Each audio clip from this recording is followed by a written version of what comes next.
A blessed day to everyone. Welcome to OPM, our online prayer meeting. Right here at Jesus Coffee Cavite page. God is good all the time. God is good all the time. God is good all the time. God is good all the time. God is good all the time. All the time, God is good. Isang pinagpahalang gabi po sa ating lahat, mga kapatid. Welcome po sa ating OPM online prayer meeting dito sa Jesus Coffee Church. Live po tayo, mga kapatid, no? Every Monday to Friday, 7 p.m. to 8 p.m. lang po tayo. At ako nga po pala ang inyong lingkod ngayong Wednesday night, Sister Novia Montoya. I'm so glad that you are here tonight, mga kapatid. Thank you, Lord, no, sa buhay ng bawat isa na naririto ngayon na kasama natin. At masaya po ako, mga kapatid, na makakasama ko ulit kayo. Ready na ba kayong tumanggap ng salita ng ating Panginoon ngayong gabi? Amen! Ayan, mga kapatid, comment nyo nga kung saan ba kayo nanonood tonight. At kung first time mo, huwag mong kalilimutan i-type ang new blessing para ma-welcome ka namin ng mainit at buong puso. At para po sa ating digital mission, digital evangelism, please don't forget to like and share this live video. Let's keep tagging and mentioning our friends and loved ones para mas marami pa ang maabot ng mensahe at salita ng ating Panginoon ngayong gabi. Thank you, Lord, sa mga masisipag magtag, sa mga nag-share gabi-gabi. May your faithfulness, mga kapatid, be rewarded. And syempre, bati-bati muna tayo, no, sa ating mga kapatid ngayon, mga early birds, no? Isang pinagpalang gabi po sa inyo. Mami Ading, Sis Ish, Kuya RJ, and the whole Receipt family. Wow ministry, no? Thank you, Lord. Hindi kumukupas. Ang ganda. Ayan, si Mami Beng, Mami Lilia, Mami Lolit, Tita Nida, Ninang Ellen, Tita Ami. Ayan, Mami Lola. Hi, Sis Ruth. Ayan, Sis Mea. Mami Lina. Ayan, sa ating new blessing, Sis Annalie Capua, diba? At si Mami Josie Nogoy. Hello po. Hello, Sis Tess Gomez. At syempre sa ating, hi, Sis Jelay, Jenny De La Cruz. Thank you, Lord. Salamat sa mga first timers again, no? Please type new blessing sa comment section natin para naman ma-welcome namin kayo, mga kapatid. Hello din, mga kapatidan. Hello, Sis Rhea Quaresma from China. Shout out sa iyo, sis. Isang mainit na pagbati din sa ating local and international churches. Sa mga kapatid natin na sa Jesus Coffee Greece and Canada. Isang pinagpalang gabi po sa inyo, mga kapatid. Thank you, Lord, sa ating Jesus Coffee family, local churches sa Jesus Coffee Nasugbu, Manila, Nueva Ecija. At syempre dito sa ating Jesus Coffee Las Piñas. Praise the Lord! Yan, thank you, Lord, at binabati din natin ang mga pinagpalang tagapangalaga. Yan, ng kawa ng Diyos. Hello po, Pastor John sa Canada ngayon. Bishop Ricky, hello po, Bishop and Reverend Joe. Praise the Lord po sa buhay nyo. Hello po, Pastor Arnold, Pastor Navanji, Pastor Bong, and Pastor Josephine Ilagan. Praise the Lord po sa inyong buhay. Shoutout din po, no, sa ating church ministries. Ano man yung kinabibilangan mo ngayon, no? From praise and worship, Young Pro Men's and Women's Ministry, ayan. Men's Ministry, Ushering Team, Gen Z at Growing Team. Siyempre, meron din tayong Kids Church, ayan. Dance Team, ayan. Women's Ministry at Media Ministry. Praise the Lord. Hello din sa mga servant leaders natin. And of course, isang pinagpahalang gabi din sa ating butihing pastor, Pastor Roban Rusit. Kanyang magandang may bahay din, no? Binabati natin Sis Isabel. At sa mga kids at sa buong Rusit family. Thank you, Lord Pastor, for your life and for your patience sa amin. Yan, sa inyong buhay at tapat na rin paglilingkod sa ating Panginoon. Praise the Lord. Ayan, mga kapatid, we'd love to invite you, of course, you and your family, na to worship with us every Sunday at 11:30 a.m. Sa Gig Mall po tayo, mga kapatid, second floor, no? Pulang Lupa, Las Piñas, City. In-invite namin kayo, no? So, if you're looking for a church family or if you've been praying for a fresh encounter with Jesus, this is your confirmation, mga kapatid. At join ka na every Sunday and we save you a seat. Kaya mga kapatid, come home to Jesus, no? See you this Sunday. At ngayon, mga kapatid, thank you Lord sa pagsama sa atin, no? Hingiin muna natin ng presensya, ang gabay na ating Panginoon sa ating kalagitnaan. At hingiin natin ang katagumpayan ng ating gawain in Jesus. Thank you, Lord Jesus. Hallelujah! Praise the Lord. Yes, Lord Jesus. We bless your name, Panginoon. We magnify your name, Lord Jesus. Salamat, Lord. Muli sa napakagandang opportunity na ito upang kami, Lord, ay magkasama-sama, Panginoon. Upang bigyan parangal ang iyong banal na pangalan. Lord, samahan mo kami mula umpisa, Lord, hanggang wakas, Panginoon, aming gawain. Lord, salamat sa mga kapatid ko, Lord, na nandirito sa mga maaga, Panginoon, sa mga tumugon, Panginoon. Dalangin ko, Lord, na buksan mo ang bawat puso, buksan mo, Lord, ang bawat tenga, Panginoon, ang aming isipan, Panginoon, upang tanggapin ang iyong mensahe ngayong gabi. Tanggapin, Panginoon, ang salita mo. Ito, Lord, ay tutubo, Panginoon, lalago, Panginoon, at magkaroon ng maraming bunga. Lord, nadalangin namin sa iyo fresh anointing of the Holy Spirit. Mangusap ka, Lord, sa bawat pusong nandirito. Binawasak mo na po sa pangalan ni Jesus lahat, Lord, ng mga gawa ng kaaway, mga distraction, Panginoon, upang hindi kami makapag-focus sa iyo. This month, Panginoon, of July, we declare and we receive month of restoration. Lord, ibabalik mo lahat ng mga nawala, mga ninakaw na kaaway, yung joy, Panginoon, even in our finances, Panginoon, lahat nuha, ibabalik mo ito, Panginoon. Salamat, Lord Jesus, sa mga pagpapala, kagalingan, Panginoon. At ngayong gabi, magbabago ka rin po, Lord, ng mga puso. Ikaw din po, Panginoon, ang magbubukas ng kanilang isipan upang tanggapin ang iyong katotohanan. Lord, muli, tinataas namin, Panginoon, ang katagumpayan na aming gawain ngayon at binabalik namin lahat ng papurit pagsamba sa pangalan mo, Jesus. Amen. Praise the Lord. Hallelujah. Yan, thank you, Lord, mga kapatid. Salamat sa buhay nyo, no? At ayan, sa mga kapapasok pa lang, katatapos lang po natin manalangin. At kung first time mo, mga kapatid, huwag mong kalimutan i-type ang new blessing. Ayan, binabati ko po kayo. Welcome sa ating online prayer meeting. Live po tayo dito sa Jesus Coffee Church.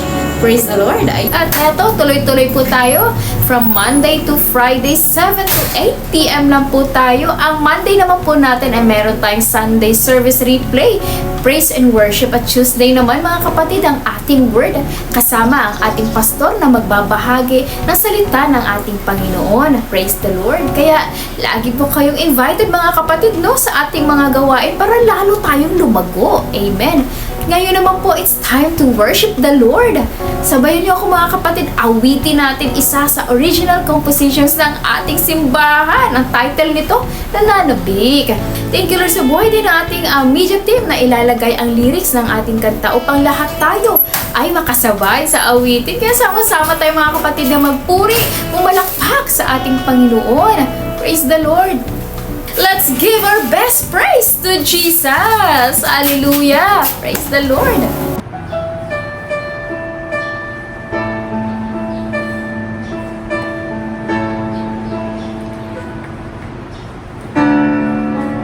Iisa lang ang nais ng puso, ang manatili sa piling mo, aking Diyos.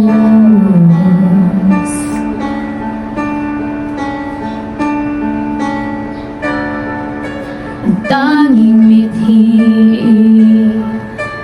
ay makatahan sa iyong templo upang kagandahan mo mamasdan ko.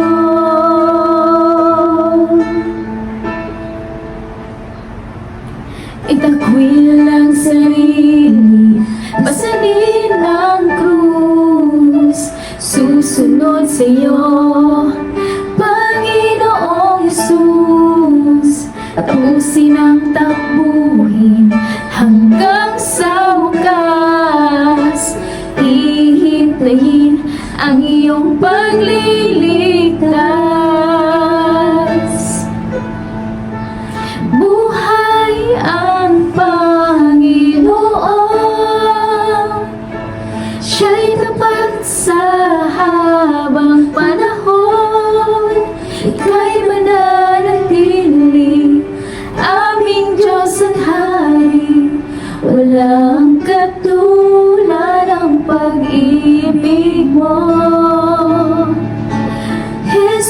Jesus magpakailanman.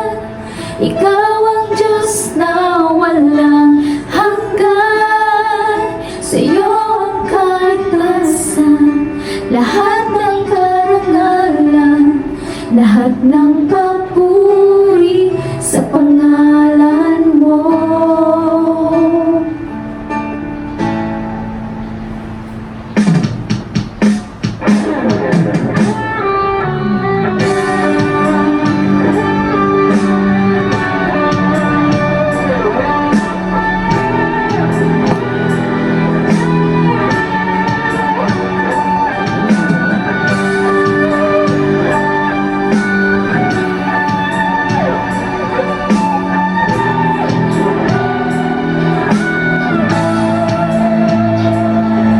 Itakwil ang sarili, pasanin ang krus, susunod sa iyo, Panginoong Isus. Lubos nilang takbuhin hanggang sa wakas, hihintayin ang iyong pagliligtas. Itakwil ang sarili, pasanin ang krus, susunod sa iyo, Panginoong Isus. Tapusin ang takbuhin hanggang sa wakas, hihintayin ang iyong pagliligtas. Buhay ang Panginoon, siya'y tapat sa habang panahon. Ika'y mananatili, aming Diyos at Hari. Walang katulad ang pag-ibig mo. O Jesus, magpakailanman. Ikaw ang Diyos na walang hanggan. Sa iyo ang kaligtasan, lahat ng papuri sa pangalan mo. Sa iyo ang karangalan, lahat ng papuri sa pangalan mo. Sa iyo ang kaligtasan, lahat ng karangalan, lahat ng papuri sa pangalan mo. Naghihintay sa pagpapalik, sa iyong mukha'y nananapit. Ang puso ko'y umaasa na makita, makapiling ka. Praise the Lord! Hallelujah! Grabe, ang sarap sa puso, no? Ibang-iba talaga kapag nasa presensya ng Panginoon. Yung kinanta po natin mga kapatid kanina ay isa po yun sa original compositions po ng ating simbahan. Praise the Lord! Sa napakadaming awitin na binigay ng ating Panginoon. Thank you Lord no, sa buhay ng ating worship team na patuloy na ginagamit sa kanyang kaharian. At kung na-bless po kayo sa awitin natin, napakarami po no, we invite you to check our YouTube channel. Ayan, nasa comment section po natin mga kapatid. Marami tayong worship songs, sermon clips, at mga short videos po na sigurado magpapalakas sa faith nyo. Kaya mga kapatid, at kung hindi ka pa nakapag-subscribe, subscribe mo na kapatid para updated ka sa lahat ng uploads natin na makakatulong sa spiritual growth mo. At meron din tayong TikTok account, no? Kung meron kayong mga TikTok, paki-follow po mga kapatid, no? Nasa comment section din natin ang link. At syempre dito sa ating page, Jesus Comfy Church. Ayan, kung saan tayo live ngayon. Please follow and like din po mga kapatid para lagi rin po kayong updated sa lahat ng kaganapan sa ating simbahan. Praise the Lord! Hallelujah! At ngayon naman mga kapatid, mag-coffee break muna tayo.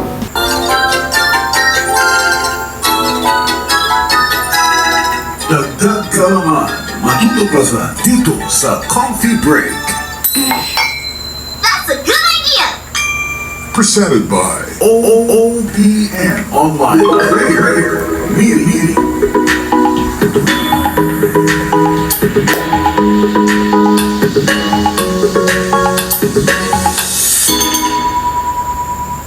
Thank you, Lord. Amen. At ang ating coffee break ngayong gabi, mga kapatid, ay mababasa natin sa Proverbs o sa Tagalog ay Kawikaan. Ayan, nasa Kawikaan na po tayo, mga kapatid. Yung Kawikaan chapter 23 verse 24 to 25. Ang sabi dito, ang ama ng matuwid ay puno ng kagalakan. Ipinagmamalaki ng ama ang anak na matalino.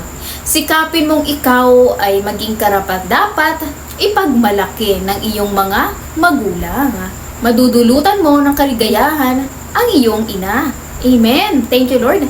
Ang sabi po dito, mga kapatid, ang ama at ina ng anak na matuwid at marunong ay lubos ang kagalakan.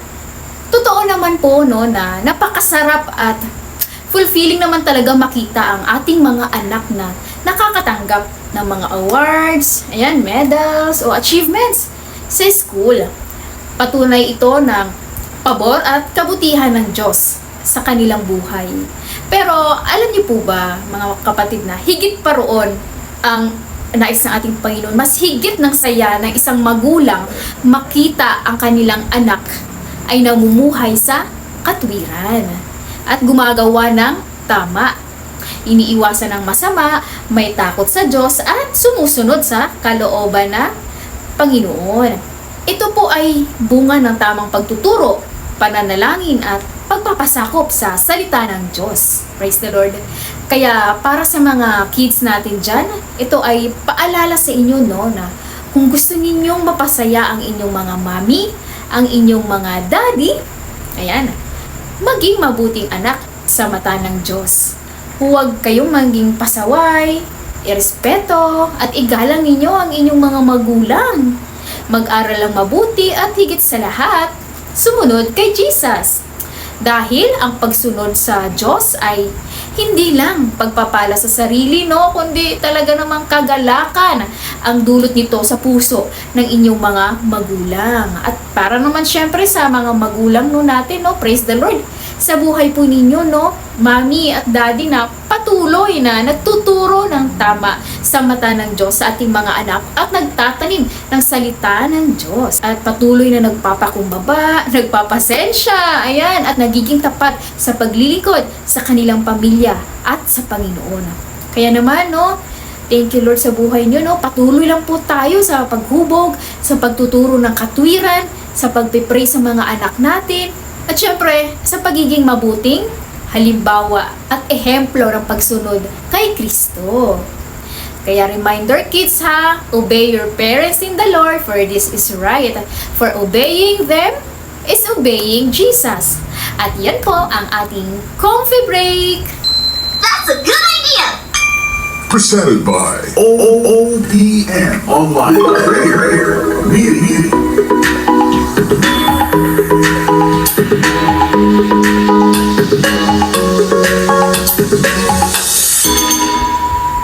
Amen. Praise the Lord sa ating J Coffee Break. At tunay nga na napakasarap magbasa ng salita ng ating Panginoon. At maraming salamat din sa mga kapatid natin o pagpalain kayo na patuloy na nagbabasa ng salita ng ating Panginoon araw-araw, no? Huwag lang po natin bastang basahin, kundi i-meditate po natin ito. At syempre, isa puso, isa buhay din po natin. Amen. Praise the Lord. Thank you, Lord, mga kapatid, sa ating J Coffee Break.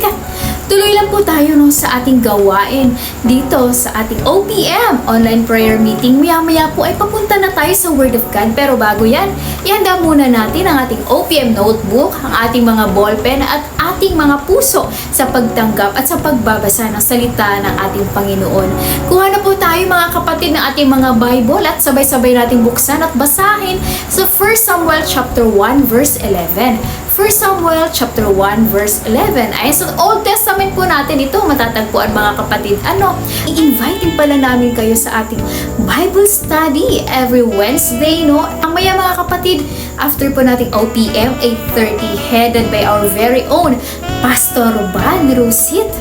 Mga kapatid, chance mo na ito para lumago pa tayo lalo no, sa ating pananampalataya. At napakaganda ng bawat pag-aaralan, no, mga doctrine natin na kagaya ngayon sa Doctrine of Christ na tayo. No? At dito, mas lalo natin malalim na maunawaan kung sino ba si Jesus. Yung mga pinagdaanan niya, di ba? Kasi nagsimula din siya bilang bata, di ba? Kagaya natin, talagang hindi niya in-skip yung proseso na yun, no? Bilang tagapagligtas natin. Makikilala natin siya, di ba? Hindi lang sa pangalan, kundi talagang kailangan nating lumago sa pagkakilala sa Kanya. One click na lang mga kapatid, makaka-join ka na. Sabi nga di ba 2 Peter 3:18, but grow in the grace and knowledge of our Lord Jesus Christ. Kaya naman mga kapatid, kami rin ay taus-pusong nagpapasalamat sa Diyos sa buhay ng ating mga kingdom partners, kingdom builders, sa mga pledgers natin, sa mga nagsusupport, sa mga tithers na talaga namang buong galak, buong katapatan na nagbibigay para sa gawain ng ating Panginoon, no? Tandaan natin mga kapatid na sobrang tapat si Lord, kaya ang bawat binhina na tinatanim natin sa Kanyang kaharian ay tiyak palalaguin niya ito at sa tamang panahon, aani tayo ng masaganang pagpapala. Praise the Lord! Hallelujah! Dahil sa totoo lang, hindi mo naman talaga matatalo ang Diyos pagdating sa bigayan. Kaya mga kapatid, nandyan po sa ating comment section ang ating GCash number at ang ating BDO account. Napaka-convenient na mga kapatid. God bless you 100-fold mga kapatid. God bless you richly. Ayan, praise the Lord. At nandyan na ba kayo mga kapatid, no? Sa 1 Samuel chapter 1 verse 11. Kung nandyan na kayo, ready na? Basahin na po natin. Sabi dito, sa verse 11, ganito ang kanyang panalangin. Yahweh, Diyos na makapangyarihan sa lahat, kung pakikinggan ninyo ang inyong abang lingkod at inyo pong kahahabagan, kung hindi po ninyo ako pababayaan, sa halip ay pagkakalooban ng isang anak na lalaki, iahandog ko siya sa inyo at habang buhay na siya'y nakalaan sa inyo, hindi ko ipapaputol ang kanyang buhok. Amen! Praise the Lord! Manalangin tayo mga kapatid. Salamat Panginoon sa pagbasa, Lord, ng iyong salita. Pagpalain mo, O Diyos, ang iyong salita. Lord, ngayong gabi, mangusap ka, Lord. Buksan mo ang bawat tenga, Panginoon, ang bawat puso, Panginoon, ang aming mga isipan upang maging handa sa pagtutuwid, sa pagtanggap na iyong salita. At Lord, ngayong gabi, magbabago ka, Panginoon, ng buhay. Magkakaroon ng kaligtasan at dalangin namin, Panginoon, na itong mga binhing ito ay patuloy, Lord, na lumago sa bawat puso, makakitaan ng pagbabago at magkaroon, Lord, ng maraming bunga. Kaya Lord Jesus, ngayong gabi, dalangin namin Lord na mangusap ka sa kwento ni Hannah. Bigyan mo kami Lord ng pangunawa sa mga mensahe mo. Bigyan mo kami ng knowledge, Panginoon, ng wisdom, ng understanding, ng clarity, Panginoon. At muli Lord, tinataas namin sa iyo ang katagumpayan ng aming gawain. Lahat ng papuri at pagsamba, Panginoon, ay binabalik namin sa iyong matamis at banal na pangalan. In Jesus' name we pray. Amen. Praise the Lord mga kapatid. Isang pinagpalang gabi po muli sa ating lahat at sa mga kasama natin ngayon. Wini-welcome ko po kayo dito. Live po tayo sa ating OPM. Grabe, sobrang nakaka-bless na nandito na naman tayo sama-samang lumalago, no, sa pananampalataya habang nagpapatuloy tayo sa ating series ngayong gabi, no, na The Great Women in the Bible. Thank you, Lord. Naalala niyo pa ba mga kapatid nung mga nakaraan na pinag-usapan natin ang kwento ni Esther? Thank you, Lord, nakilala natin siya sa kanyang tapang or courage na manindigan for such a time as this. Pero ngayong gabi, no, mga kapatid, ibang klaseng babae naman ang ating kikilalanin, no? Hindi siya lumaban gamit ang espada, hindi siya naglakad sa palasyo, pero lumuhod siya sa templo. Yes! She's one of the great women in the Bible at siya ay walang iba kundi si Hannah.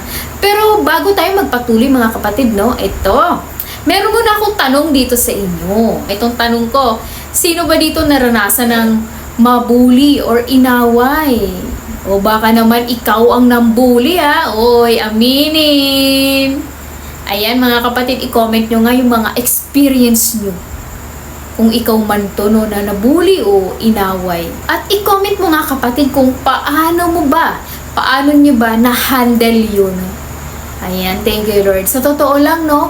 Sa school man, sa bahay. Minsan may mga tao mahilig talagang mang-asar o mambuli, no? Mahilig mang-insulto o manliit ng kapwa. Maging ako man, mga kapatid, no, ay nakaranas din syempre ng pambubuli. Lalo na nung mga kabataan pa natin, no, mga elementary days pa natin. Talagang tampulan ng mga tukso, di ba? Lalo na pagdating sa mga baon, inaagawan ng baon, di ba? Tapos, inaasar. So, sa mga, lalo na sa mga kids natin dyan, no? Naku, kung binubuli kayo, sabihin nyo agad sa teacher nyo, ha? O di kaya, sabihin nyo syempre sa mga magulang nyo para makausap din, no? Yung batang yun na nang bully. Tandaan natin to, kids, ha? O sa mga bawat nanonood ngayon na mahilig mambuli, bawat tao ay nilalang ayon sa wangis ng Diyos. Kaya kapag inaaway o binubuli mo ang kapwa mo, naku, para mo na rin sinasaktan ang puso ng ating Panginoon. Kaya nga, itong gabing to, pag-uusapan natin, relate na relate tayo ngayon dito, no? Sa kwento ni Hannah. Kasi, di ba, ito yung nag-iisa sa mga OPM natin. Nung prayer and fasting, at si Hannah, palagi siyang kinukutya no, ng kanyang karibal na si Penina.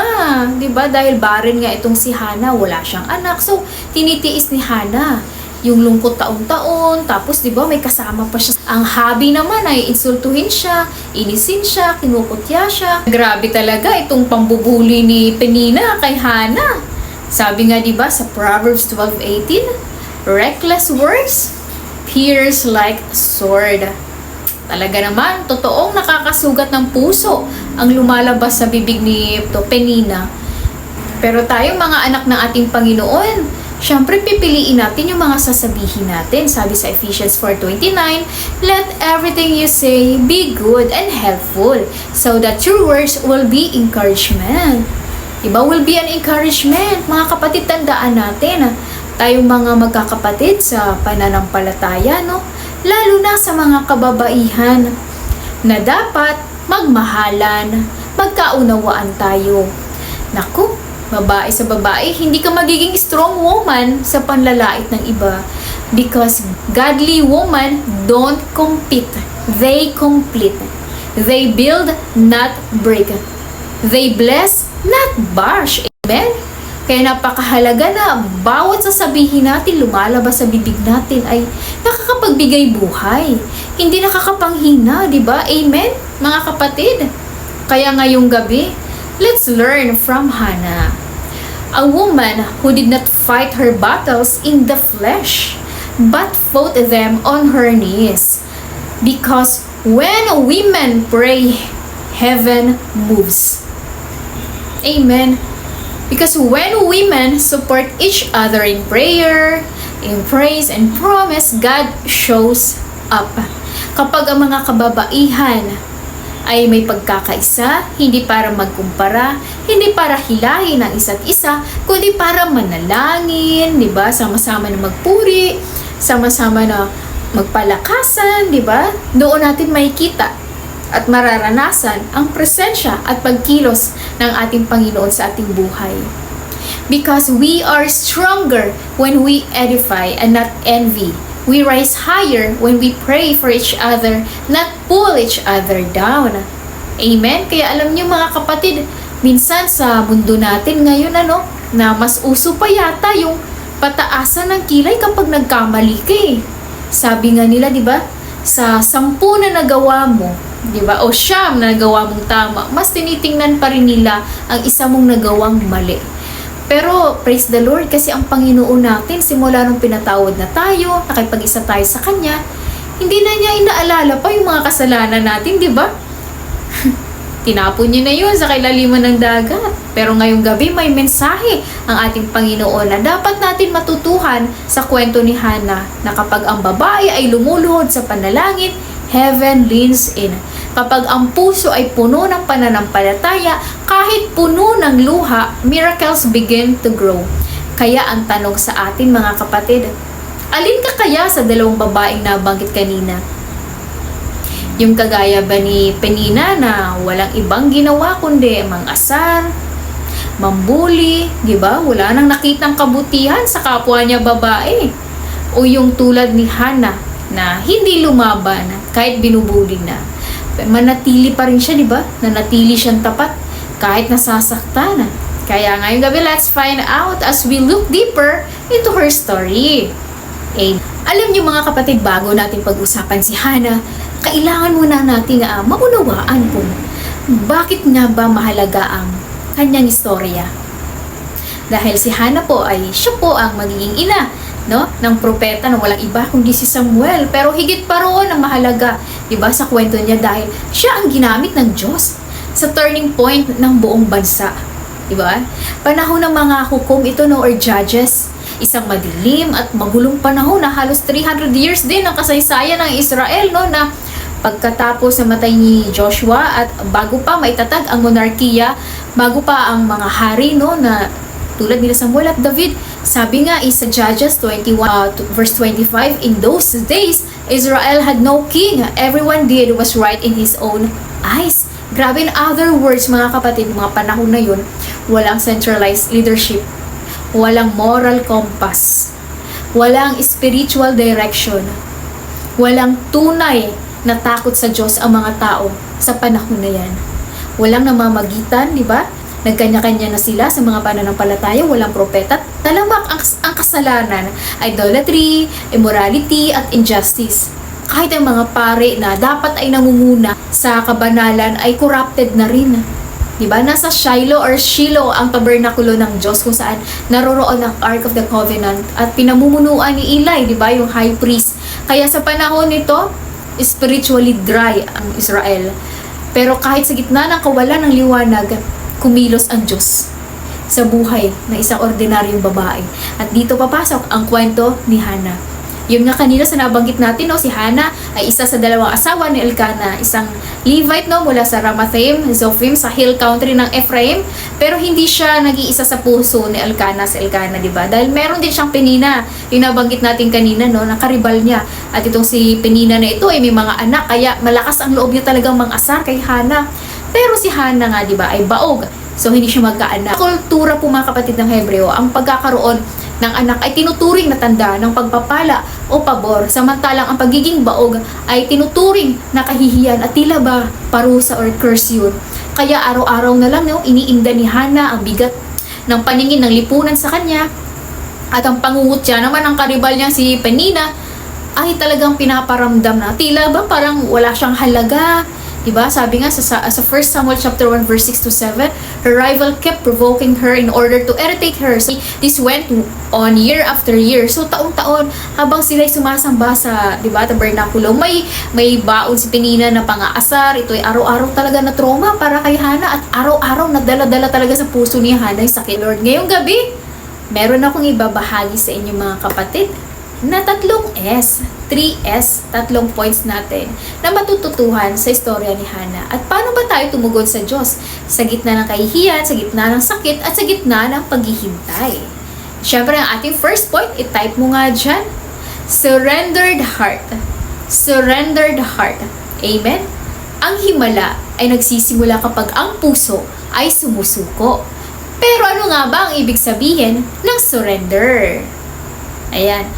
Sa panahon natin ngayon mga kapatid, madalas kapag naririnig natin ang salitang surrender o pagsuko, ang unang pumapasok sa isip natin ay pagkatalo o paghinto sa laban. Tama? Parang talunan ka. Kasi 'di ba, imagine niyo parang isang tao na gumawa ng krimen, for example, nagnakaw. 'Di ba yung magnanakaw, hindi naman magpapahuli yun sa pulis, tama? Sa madaling salita, hindi siya susuko. Ayaw sumuko kasi nga makukulong siya. So alam niya naman ang consequence, 'di ba, ng action niya. Makukulong siya, pero bakit gumagawa pa rin siya ng masama? 'Di ba? So gusto lang gumawa ng mali pero ayaw sumuko. Ayaw magpasakop sa authority. Kaya nga siguro para sa marami ang salitang surrender ay madaling sabihin na, Lord, I surrender. Pero sa totoo lang, ang hirap gawin. Kasi nga nangangahulugan ito ng pagtitiwala, pagbitaw, pagpapasakop sa may kontrol at pagsuko sa Diyos. At mahirap gawin lalo ito no, sa mga tao na talagang walang tiwala at pananalig sa Diyos, diba? Pero mga kapatid, Kailangan natin gawin ito Isa itong daan para maranasan natin ang pagpapala ng ating Panginoon. Naalala ko nga mga kapatid, no? Kwento ko lang, share ko lang. Bakasyon noon, naglalaro yung mga pamangkin ko dito sa bahay. So, naghahabulan sila, nagtatakbuhan sila, tawanang parang wala nang bukas. Pero yung isang pamangkin, yung pangalan niya si Jacob. Ayan, ay Jacob. Tuwing napapagod siya, lagi niya sinasabi na time first, time first. Pagod na siya. At kapag sobrang pagod na talaga siya, bigla na lang siyang sisigaw na, ayoko na. Suko na ako, ayoko na. Pagod na ako, ayoko na. Gumaganon siya. Diba? Nakakatuwa man kasi syempre mga bata sila Pero alam niyo ba, I pray na ganun din tayo sa Diyos, no? Hindi lang sumusuko kapag pagod na. Hindi lang kapag wala ng choice. Kundi kahit walang pressure, piliin natin isuko ang lahat sa ating Panginoon. Sa bawat araw, sa bawat sitwasyon, at sa bawat desisyon. At yun nga, no, ang ginawa ni Hannah, pinili niyang isuko ang kanyang sitwasyon sa Panginoon. Amen? She surrendered her pain to God.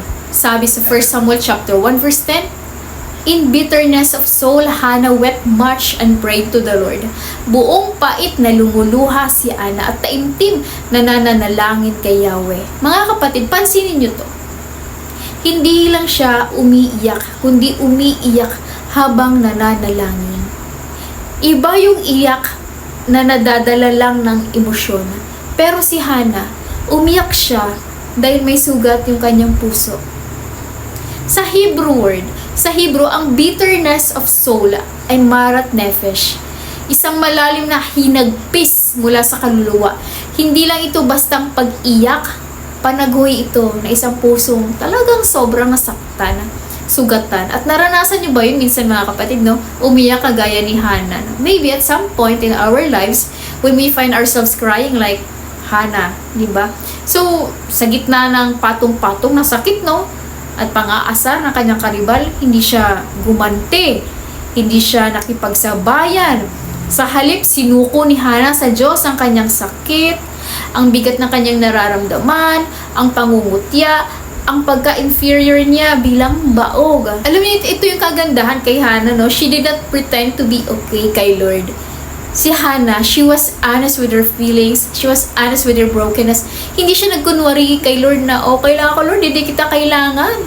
Hindi siya di ba, walang maskara. Kumbaga, hindi siya nagsabi na, Lord, kaya ko to. I don't need you. Ginawa niya, she surrendered. She poured out her emotions before God. At kahit ganun kalalim ang sakit, hindi lumayo si Hannah sa Diyos.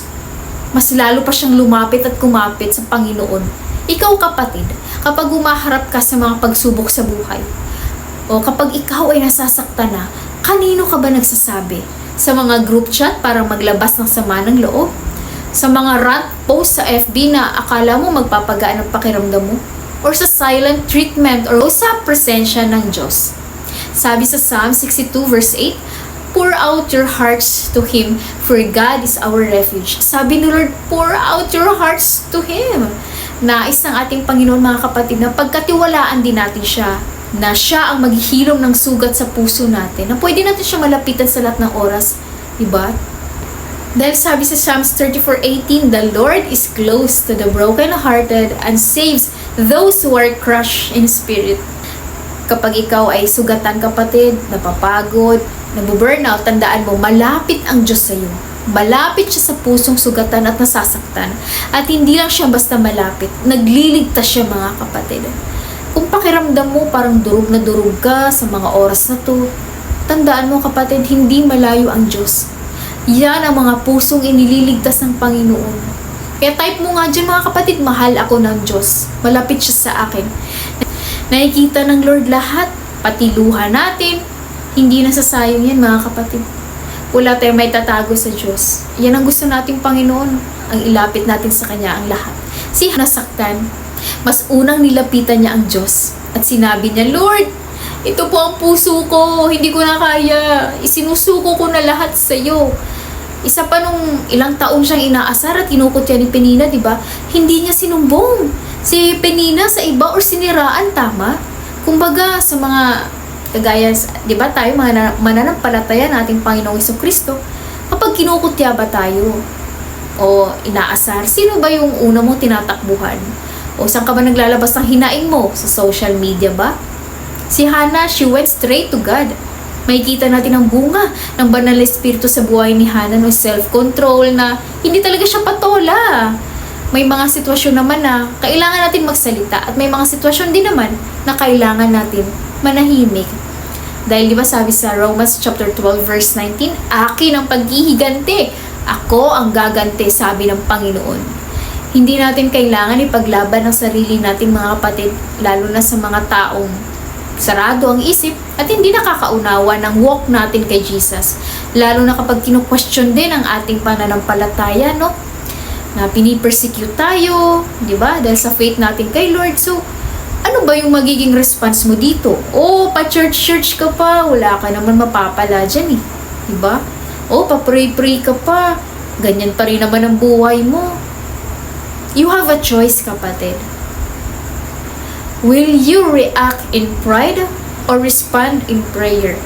Pero sabi sa 1 Timothy chapter 3 verse 15, maging handang sumagot sa sino mang humihingi ng paliwanag tungkol sa pag-asang nasa inyo. Yes, we speak truth kapag alam natin ang katotohanan. Huwag natin hayaan na hindi maliwanagan ang isip nila mga kapatid. Sa mga kumu-question, sa mga pananampalataya natin, di ba? Pero gaya ni Hannah, pakumbaba pa rin tayo. Tandaan natin mga kapatid, Diyos ang gaganti para sa atin. Siya ang tapat na hukom. Panalangin natin, di ba? Dahil alam natin na mas makapangyarihan ang panalangin kaysa paghihiganti. Huwag tayong gaganti mga kapatid. Siyempre, pakitaan pa rin natin ang pag-ibig ang mga kapatid natin sa pananampalataya. Kung paano din tayo, di ba, pinakitaan ang pag-ibig at habag ng ating Panginoon. Mga Kristiyano ay hindi gumaganti, di ba? Kundi tinataas sa ating Panginoon. Kahit nasasaktan ka o nilalait ka, pinagkakamalang kang gumagawa ng mali, ang tugon ng Kristiyano ay hindi ganti, kundi pananalig na may hustisya ang Diyos at kumikilos siya. Hindi natin kailangan sumabay mga kapatid sa kasamaan. Ang Diyos ang mag-aangat at magtatama ng lahat. This is what surrender looks like. Not pretending, but presenting your real self before God. Hannah chose to bring her pain not to people, not to social media, but to the altar of the Lord. Sa kultura nila, ang anak ay simbolo ng karangalan, kinabukasan at seguridad. Pero si Hannah, handa siyang bitawan ang pinaka-inaasam-asam niya para lang maparangalan ang Diyos. That's what true surrender looks like. It's not just, Lord, bless me, please, bless me, bless mo ko, Lord. It's, Lord, whatever you give, I will give back to you. Sabi sa Romans 12:1, therefore, I urge you, brothers and sisters, in view of God's mercy, to offer your bodies as a living sacrifice, holy and pleasing to God. This is your true and proper worship. Hindi lang ito patungkol sa physical body, mga kapatid. It means lahat ginagawa natin, lahat ng iniisip natin, sinasabi natin, pinaplano natin, ialay natin yan sa Diyos. Your body represents your whole life dahil hindi na natin pagmamayari ito eh. Templo na ito ng banal na espiritu. So, kapag nananalangin ka ba, handa ka rin bang ibalik sa Diyos kung ano man ang isasagot niya, kapatid? Handa ka bang bitawan ang plano mo kung iba ang plano niya sa'yo? Amen. So minsan mga kapatid, hindi mo talagang maintindihan yung plano ng Diyos. Pero, hindi niya naman sinabi, understand me, anak. Hindi naman eh. Ang sabi niya, trust me, anak. Trust me. Kasi ang plano niya, hindi lang naman basta para sa better eh. Kundi para sa eternal best mo. You a future and hope. Isipin mo kapatid, no? Hindi alam ni Hannah kung anong future na naghihintay sa kanya. Pero alam niya kung sino may hawak ng future niya. Yung walang iba kundi ang Panginoong Diyos.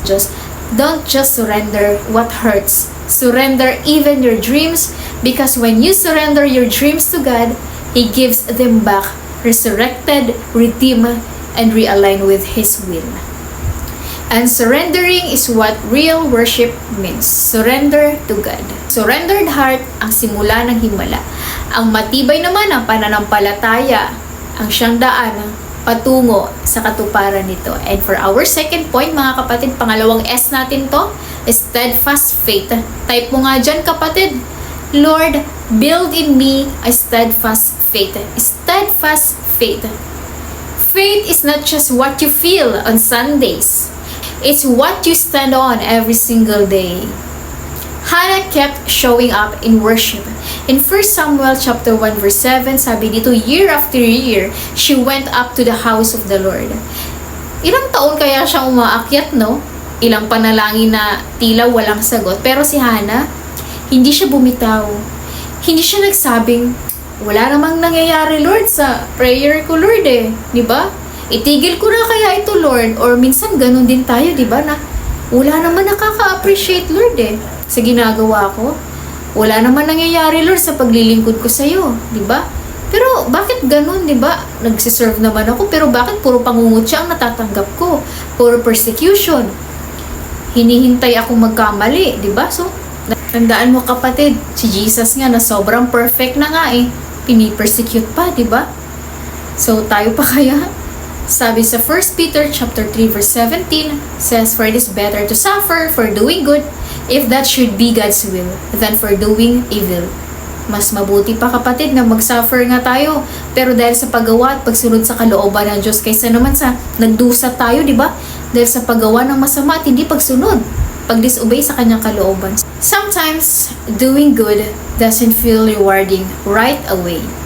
Minsan, ikaw pa nga nasasaktan, na-offend, o nababash sa pagsunod mo sa ating Panginoon. Pero tandaan mo, kapatid, kung para naman sa kabutihan at ayon niya sa kalooban ng Diyos, may eternal value, hindi sayang lahat ng ginagawa natin para sa Kanya. Bawat luha, God sees, God rewards. Just like Jesus, He suffered not for doing wrong, but for doing what is eternally right. Ganon din si Hannah, no? Ikaw ba naman taon-taon kinukutya ka? Kumbaga, parang sa atin, ilang taon na ba yung prayer request mo na wala pa rin kasagutan? Pero si Hannah, she kept showing up because her faith was not built on feelings. It was built on her God. Kapatid, minsan ang pagsamba ay hindi laging may goosebumps, di ba? Pero tandaan natin, isang araw sa presensya ng Diyos ay mas mahalaga kaysa sa 1,000 araw ng tagumpay na wala siya. Sabi nga, di ba, sa Hebrews chapter 11 verse 6, without faith, it is impossible to please God. Hindi sinabi dito, no, na without results or without emotion. Di sabi, di ba, without faith. Kundi faith ang hanap ng Diyos. Hindi hinahanap ng Diyos ang performance natin, credentials mo, o galing mo. Ang hanap niya ay faith mo. Ibig sabihin, kung gusto mong mapasaya ang Diyos, gusto mong ma-please siya, hindi mo kailangan maging perpekto, kapatid. Ang kailangan mo ay puso na nananalig sa perpektong Diyos. Kasi ang faith, ang connection mo sa Panginoon. Kailangan kapag lumapit tayo sa Kanya, huwag base sa emosyon. Minsan hindi natin feel dahil lang sa emosyon natin. Hindi mo worship, hindi ako magpipray. Hindi faith yun, kapatid, doubt yun. Ang tunay na relasyon sa Diyos ay nakaugat sa pananalig at pananampalataya. Kaya tayo naligtas, di ba? Dahil sa ating pananampalataya. Hindi dahil sa ating mga gawa. Hindi dahil sa ating emosyon. Di ba ang tanong, lumalapit ba tayo sa Diyos? Kilala ba natin siya? O lumalapit lang tayo sa Kanya kapag may kailangan tayo at gusto niya sagutin? Kapag may pananampalataya ka, kinikilala mong siya ay Diyos. Siya ang Diyos na buhay, Diyos na tapat, at Diyos na nagbibigay ng gantimpala sa mga tapat na lumalapit sa Kanya. Hannah believed even before the breakthrough. And that's faith. Alam mo, kapatid, mas madali magtiwala, di ba, kapag may sagot na, tama? Pero ang tunay na pananampalataya na susubok kapag wala pa. Si Hannah, wala pa ang anak, wala pa ang positive result, wala pang sagot, pero may kapayapaan na siya. Bakit? Kasi ang pananampalataya niya hindi nakadepende sa resulta, kundi nakaangkla sa karakter ng Diyos. Sabi sa 1 Samuel chapter 1 verse 18, then she went her way and ate something and her face was no longer downcast. Umalis si Hannah, kumain na siya at hindi na malungkot ang kanyang mukha. Ito ang resulta ng pananampalatayang totoo. Wala pa ang anak pero may kapayapaan na siya, may peace na siya. Wala pa ang sagot, pero may ngiti na sa kanyang mukha. Bakit? Na kapag sa Diyos mo nilagay ang faith mo, may katiyakan ka. Na kahit wala pa ang katuparan, naranasan mo na ang presensya niya. Kapag totoo ang pananampalataya, hindi ka naghihintay ng solusyon bago sumamba. You worship before the breakthrough. You eat again, you smile again, you believe again. Kasi may peace ka. Because you know God heard your prayer. Amen. Sabi nga 'di ba sa Philippians chapter 4 verse 6 to 7, do not be anxious about anything but everything, but every situation by prayer and petition with thanksgiving present your request to God, and the peace of God which transcends all understanding will guard your hearts and your minds in Christ Jesus. Amen. Kapayapaang hindi galing sa sagot, kundi galing sa Diyos mismo. Kapayapaan, di ba, hindi nagmumula sa mundo. Peace that does not make sense to the world. This peace comes from Christ. Ang kapayapaan ng mundo, conditional mo. Pero ang kapayapaan ni Kristo, supernatural at eternal, hindi may paliwanag. Hindi ito galing sa good news ng tao, kundi sa good news ni Jesus. Hindi ito temporary relief, ito ay eternal assurance dahil si Jesus mismo, siya ang Prince of Peace. Kaya kung siya ang sentro ng puso mo, may kapayapaan ka kahit wala pa ang breakthrough. Kaya sa 2 Corinthians chapter 5 verse 7, di ba? For we live by faith, not by sight. Kaya kapatid, hindi mo kailangan makita bago maniwala. Pero kapag naniwala ka muna, makikita mo ang kapangyarihan ng Diyos. Amen? Ang pananampalataya ay hindi passive waiting ha, kundi it's active trusting.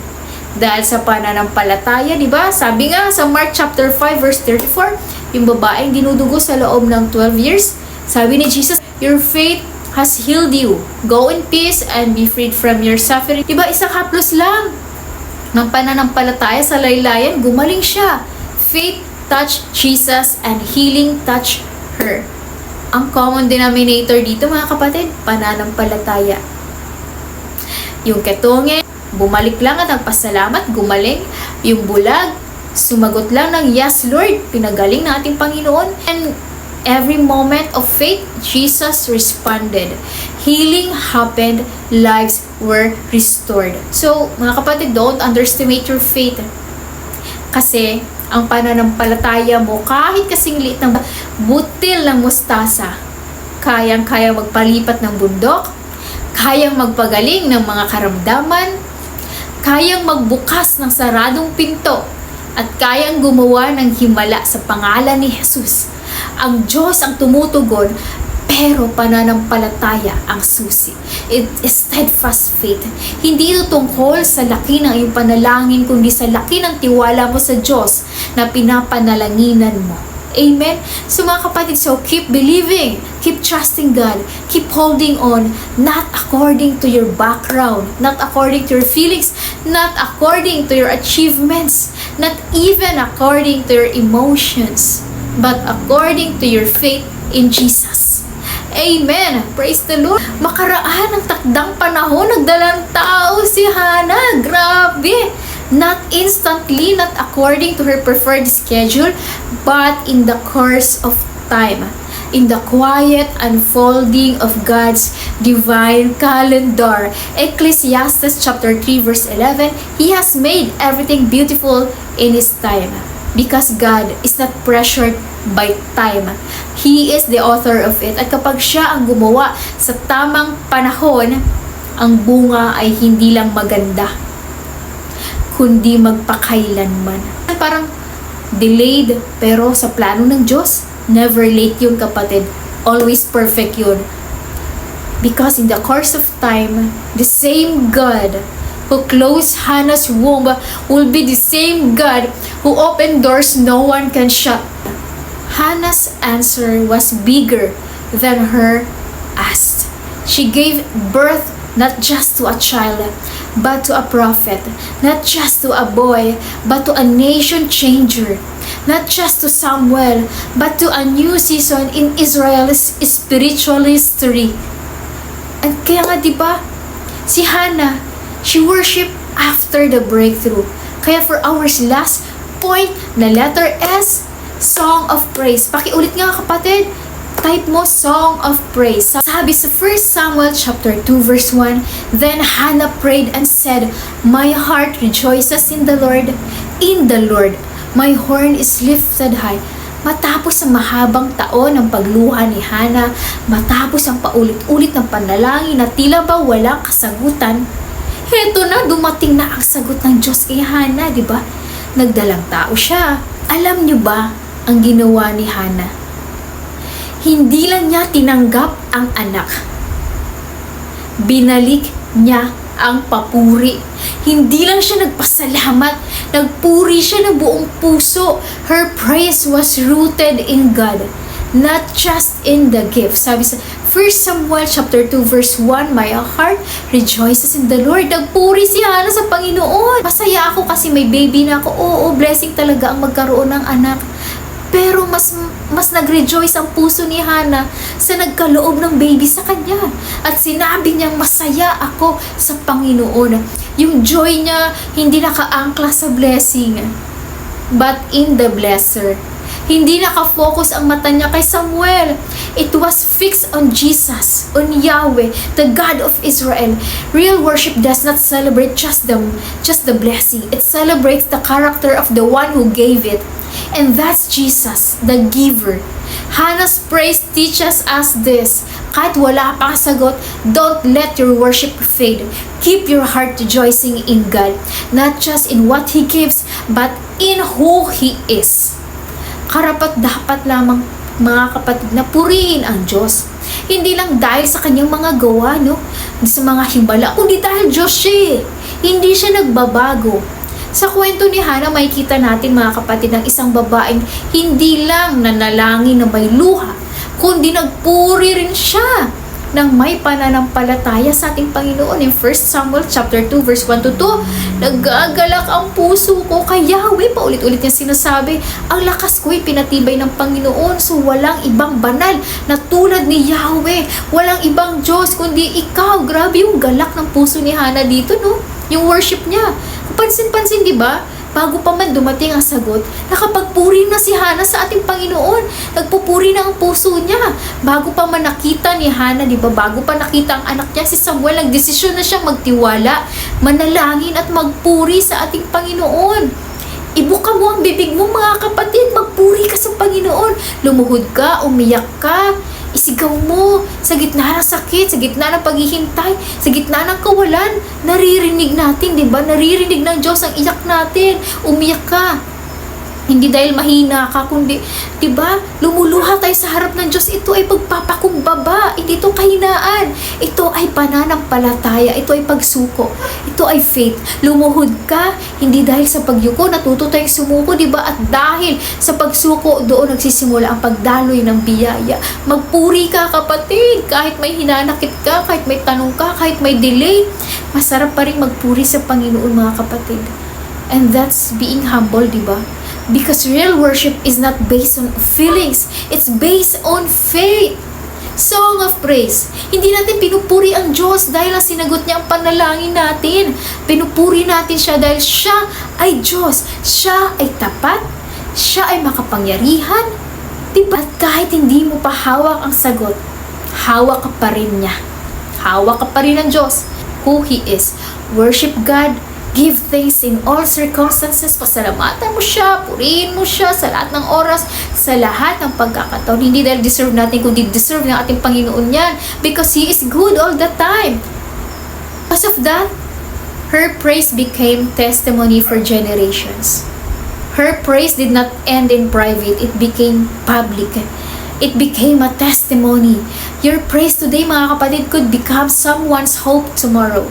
Your testimony might be the strength that another heart needs in their own waiting. Psalm chapter 40 verse 3, He put a new song in my mouth. Many will see and fear the Lord and put their trust in Him.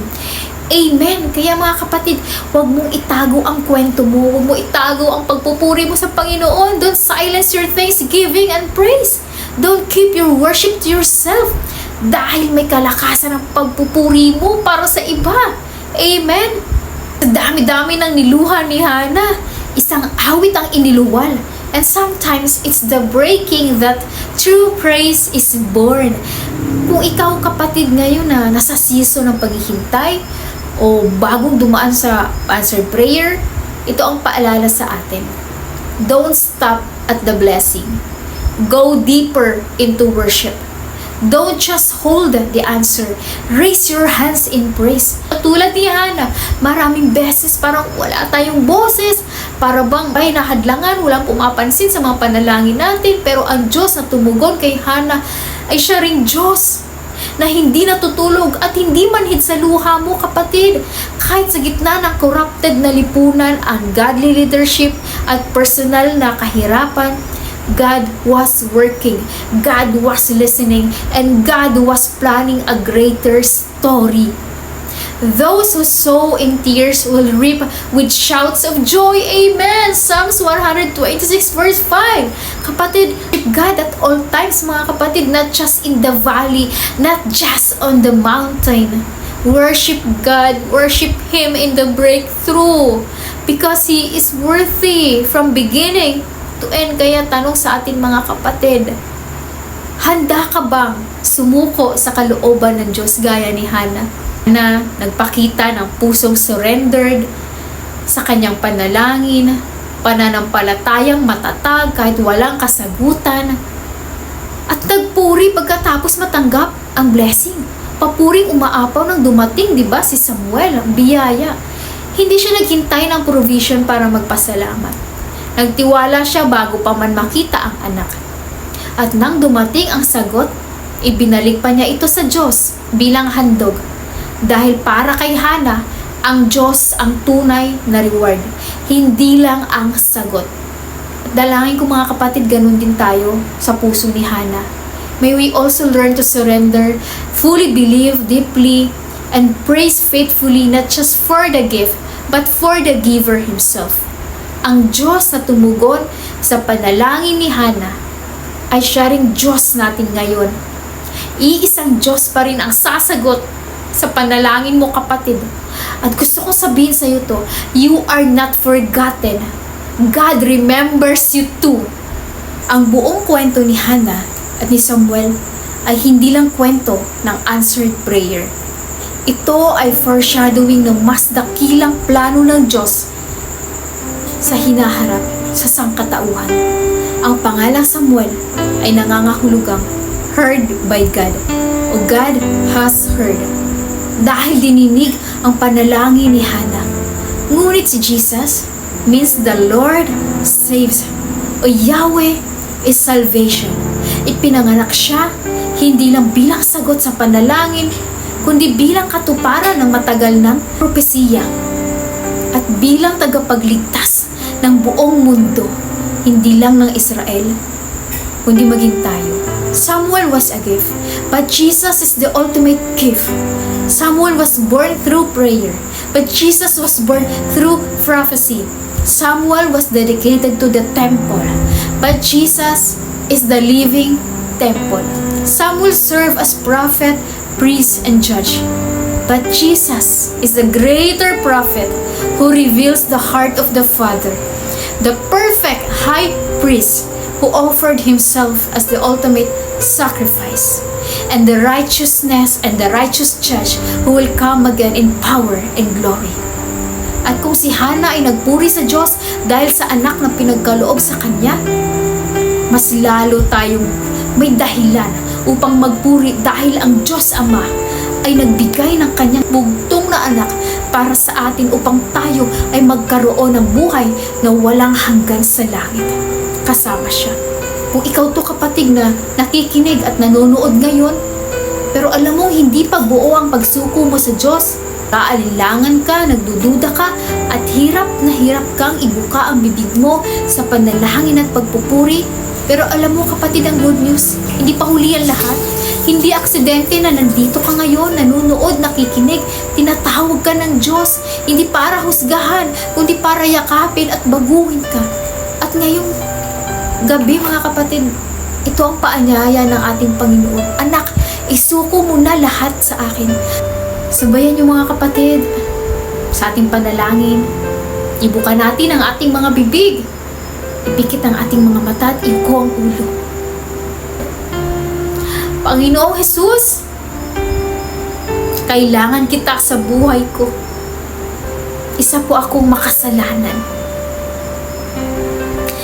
Lord, pinagsisisihan ko po ang lahat. Binubuksan ko ang aking puso, ang aking buhay at tinatanggap bilang Panginoon at tagapagligtas. Salamat po, Lord, sa pagpapatawad at sa buhay na walang hanggan sa langit. Sa pangalan ni Jesus, Amen. Amen. Amen. Sumabay ka sa ating panalangin mula sa puso. Iniyak mo sa ating Panginoon. Tinanggap siya bilang Panginoon at tagapagligtas. Praise the Lord and congratulations dahil meron ka ng buhay na walang hanggan sa langit. 5 minutes, matatapos na tayo. Pero bago yun, sabayan niyo muli ako. One more time mga kapatid sa ating panalangin. Amen. Praise the Lord. Hallelujah. Yes, Lord. We praise your name, Panginoon. Salamat, Lord, sa gabing ito. Sa salita mo, Panginoon, na nagbabago ng aming puso at kaluluwa. Salamat, Lord. Mensahe mo sa salita mo, Panginoon, na naitanim sa bawat puso at sa lahat, Lord, ng mga nakarinig. Dalangin ko na patuloy ito, Lord, na tumubo, Panginoon, lalago at magkaroon ng maraming bunga at maging pagbabago sa kanilang buhay. Salamat, Panginoon, sa mensahe buhay ni Hannah. Tulungan mo kami, Lord, na maisuko lahat sa iyo, manampalataya sa iyo, magpasakop sa iyo, Panginoon, at purihin ka, Lord, kahit wala pa man, Lord, ang mga kasagutan sa aming mga panalangin. Kaya ngayon, Panginoon, tinataas ko, Lord, ang aming mga pangailangan sa iyong mahabaging trono. Nilalapit ko ito sa iyo, Panginoon. Mga kapatid ko, Panginoon, may mga pinagdadaanan, Lord. Dumadaan, Lord, sa financial crisis ngayon. Mga dinadarang mo sa apoy, Panginoon. Alam namin, Panginoon, na ito ay parte lamang, Lord, ng aming paglago spiritual at upang kami ay lalo pang lumalim, Panginoon, sa aming pananampalataya. Kagaya, Panginoon, Lord, sa pagsubok na kinaharap ni Hannah. At pa rin, Lord, ang Diyos na sasagot sa lahat ng aming panalangin. Kaya ngayon, Lord, we declare this month of restoration in Jesus' name. I-restore mo lahat, Panginoon, lahat ng ninakaw ng kaaway, yung mga joy namin, Panginoon, sa aming paglilingkod, yung apoy sa puso namin na nanlamig, Panginoon, muli mo panunumbalikin sa tulong ng banal na Espiritu, Lord. You rekindle the fire in our hearts. Ibabalik mo, Panginoon, ang unang pag-ibig kung paano kami nag-aalab noong umpisa. Balik mo, Panginoon, yung mga lilingkod namin sa iyo na hindi nagawa, nga na-miss namin ang mga gawain mo, Lord. Ibabangon, muli mong iaangat ang mga anak mo, Lord, upang makapaglingkod sa iyo, Panginoon. Sumunod sa kalooban mo in Jesus' name. Kaya, Lord, tinataas ko, Panginoon, lahat ng mga anak mo na lumayon, mga nanlamig sa pananampalataya, Lord, sa pangalan ni Jesus, through the power of your Holy Spirit. Pinag-aalab mo uli, Lord, ang mga apoy sa puso nila. In Jesus' name. At ganun din po, Lord, tinataas ko ang mga kapatid namin, Lord. Ang patuloy mong pagpalain, i-restore mo ang mga kalusugan ng mga nagkasakit na dumaranas ang kakulangan sa mga nasa hospital, Panginoon. May mga lagnat, mga sipon, mga pananakit ng ulo, pananakit ng katawan, hindi makatulog sa gabi. May mga depression, Panginoon, anxiety, stress, Lord. In Jesus' name, you will give them comfort, Panginoon. Bigyan mo sila, Lord, ng kapayapaan, pagtulog, Panginoon, sa gabi. And also, Lord, you will provide mga pangangailangan namin, sa mga bayarin, Panginoon, sa mga bills namin, Panginoon. Ikaw ang patuloy na magpo-provide, Panginoon, dahil mayaman ang Diyos Ama namin sa langit. Hindi na uubos ang kayamanan mo. Kaya, Lord, magtitiwala kami sa provision mo.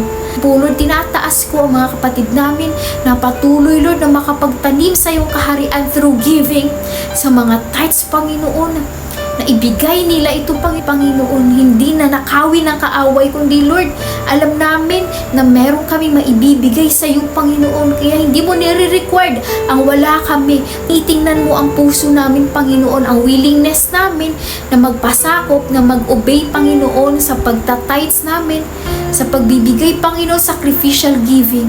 Lord, tulungan mo kami na maisuko ang buhay namin, Lord, as a pleasing, Lord, as a living sacrifice, Panginoon.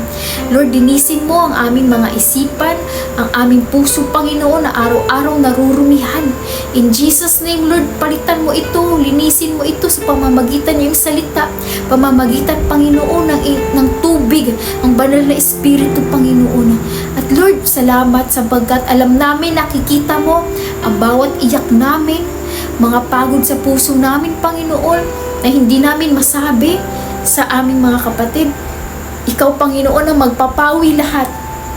Papalitan mo, Lord Jesus, itong mga luha namin ng kagalakan. Papalitan mo, Panginoon, Lord, ng saya, itong mga lungkot, Panginoon. Lahat ibabalik mo, i-restore mo lahat in Jesus' name. Kaya, Lord, salamat. Lord, tulungan niyo kami maghintay, Panginoon, ng may buong puso, pagtitiwala sa iyo, pananampalataya, surrendered, patuloy magpasakop, Panginoon. Tulungan mo kami na sumunod sa iyong kalooban kahit anuman ang pinagdadaanan namin, Panginoon. Kaya, Lord, maraming salamat sa mga kagalingan, Panginoon, sa aming mga puso, kagalingan sa mga sakit, sa pag-restore mo sa aming, Panginoon. Pinapasalamatan ka namin in advance sa lahat ng mga pagpapala at sa mga ibibigay mo pa. Lahat na ito, Lord, nabalik namin, tinataas sa iyong banal at makapangyarihang pangalan ni Jesus. Amen. Praise the Lord. Amen. Hallelujah. Thank you, Lord Jesus. So, mga kapatid, tapos na tayo sa ating gawain. Thank you, Lord, for joining us tonight.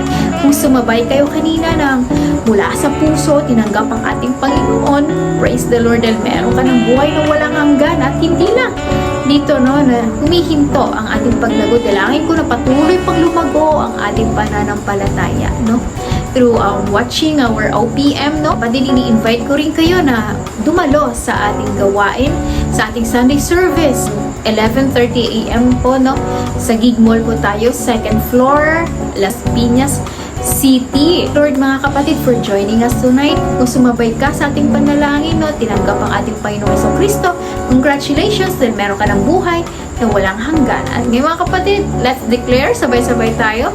I am a child of the Most High God. I am blessed. I am full of wisdom, full of power, full of potential. I can do all things. I will overcome. I have a great destiny in Christ. I believe it. I receive it. In Jesus' name, amen. Power is in you, Messiah. And that's our Lord Jesus Christ, the King of Kings and the Lord of all Lords. Kaya naman, mga kapatid, thank you for joining us tonight. Keep shining brightly for Jesus. Bye!